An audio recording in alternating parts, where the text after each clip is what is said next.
गोली मार भेज. बीड जिल्ह्यात धनुभाऊ तुम्ही 1,42,000 मतांनी निवडून आले वरले.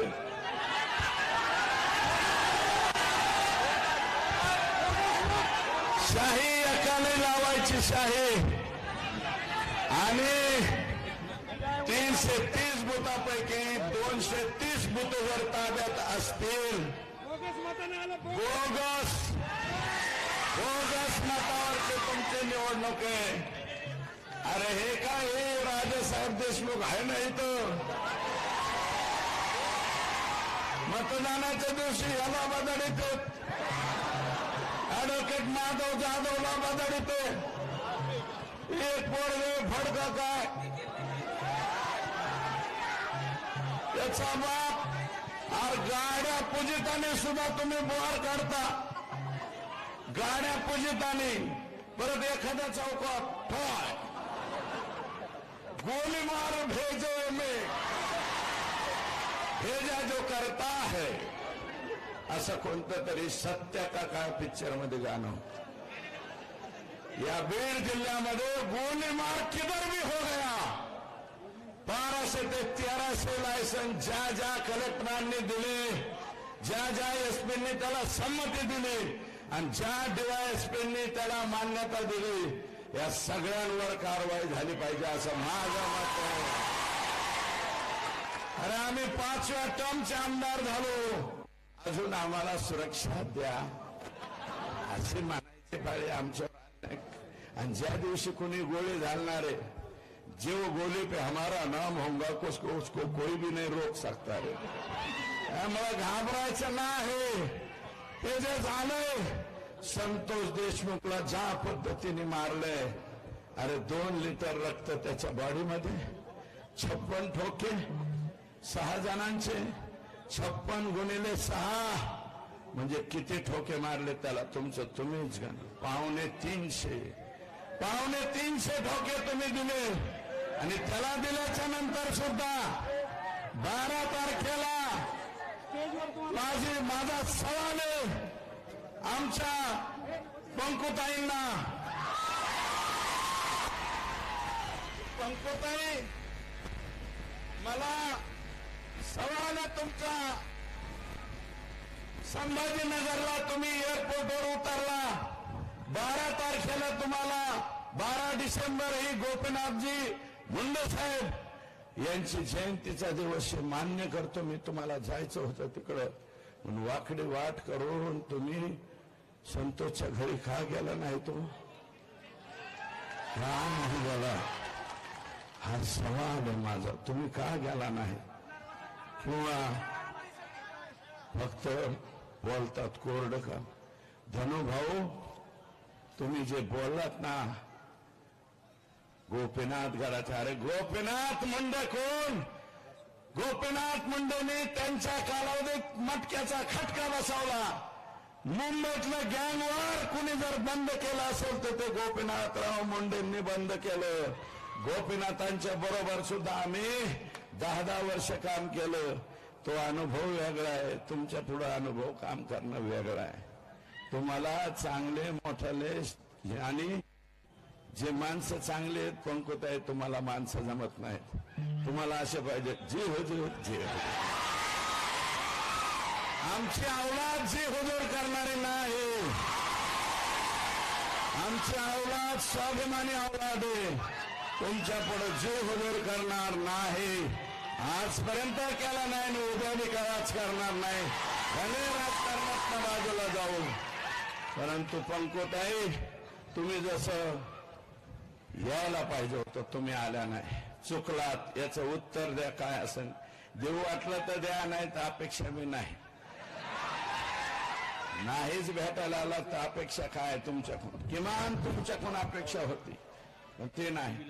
300 टिप्पर वाळूचे, 400-500 टिप्पर फुकाट राखेचे. मी माहिती घेतली राख कस काय उचलत आहेत. ते म्हणले डायरेक्ट पिस्तूल घेऊन येतो. अधिकारी म्हणतो इथं राग भरू नका.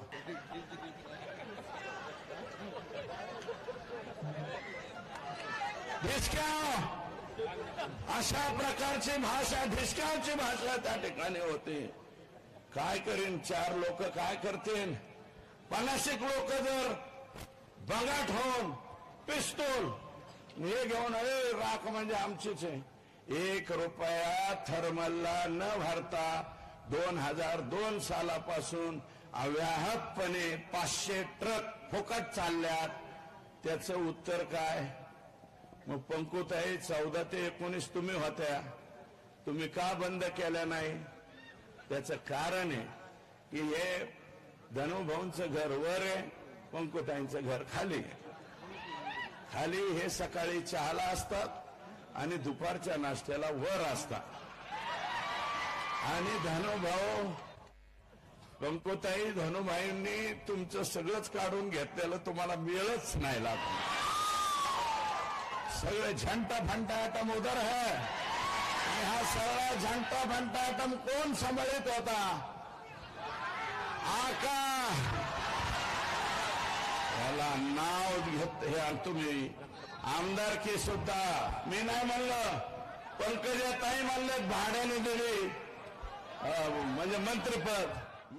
त्या स्वतः म्हणल्यात, भगवान भक्तीगडावर स्वतः म्हणल्यात भाड्याने दिलंय म्हणले मंत्रिपद. यांनी नुसतं डिप्युटीशीच भाड्याने नाही दिली, पालकमंत्री पदच भाड्याने नाही दिलं. राज्याचं हे कोणतं कृषी खातं सुद्धा भाड्याने देऊ. मग आता चुकीच्या माणसाच्या हातात भाड्याने दिल्यावर होय आपलं ऊस तोडीशी संबंध आहे. ते याच काय घ्यायचं म्हणते, ऊस तोडायचं.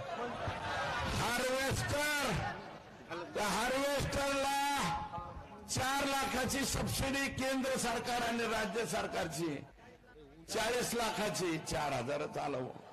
आयला आजकाल आमचं बी कवा सटाकलेवणीच होत. त्यातल्या त्यात दादा असल्यामुळे थोडं प्रेशर आलं. आजपर्यंत कोणाचंच प्रेशर नाही ठेवलं, पण ओलिसच प्रेशर येत. हे घेणाला का कुठे माग काय बघ. माझं म्हणणं आहे 40 लाखापैकी 9 लाख वाल्मिक कराडच्या घरी गेल्याशिवाय नव्हते. खरं आहे का खोटं? काहीतरी ऊस तोडे हात असतील, वर हात करू नाही, दाखवा ना. ही करोन कहाणी आमच्या बीड जिल्ह्याची. करोना कहाणी नाही म्हणत, करोना कहाणी तर वेगळीच आहे. मी फक्त करोन कहाणी म्हणतोय. करोन कहाणी, करोना कहाणी तर रोज माझी माय मावली, ती पहिली बायको असून सुद्धा तिचं लय हाल चाललेत रे. त्यामुळं मला अधिकच काही बोलायचं नाही.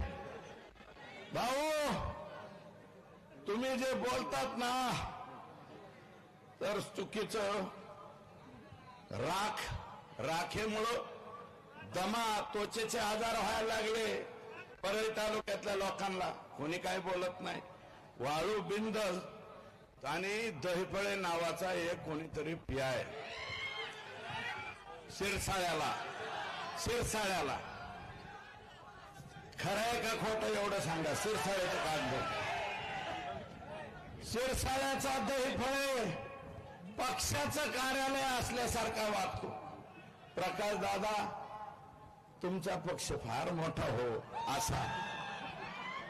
तुझाच पक्ष आहे हो, माझा नाही ना, महबूबाईचा नाही, मोहनचा नाही, तुझाच पक्ष आहे असं.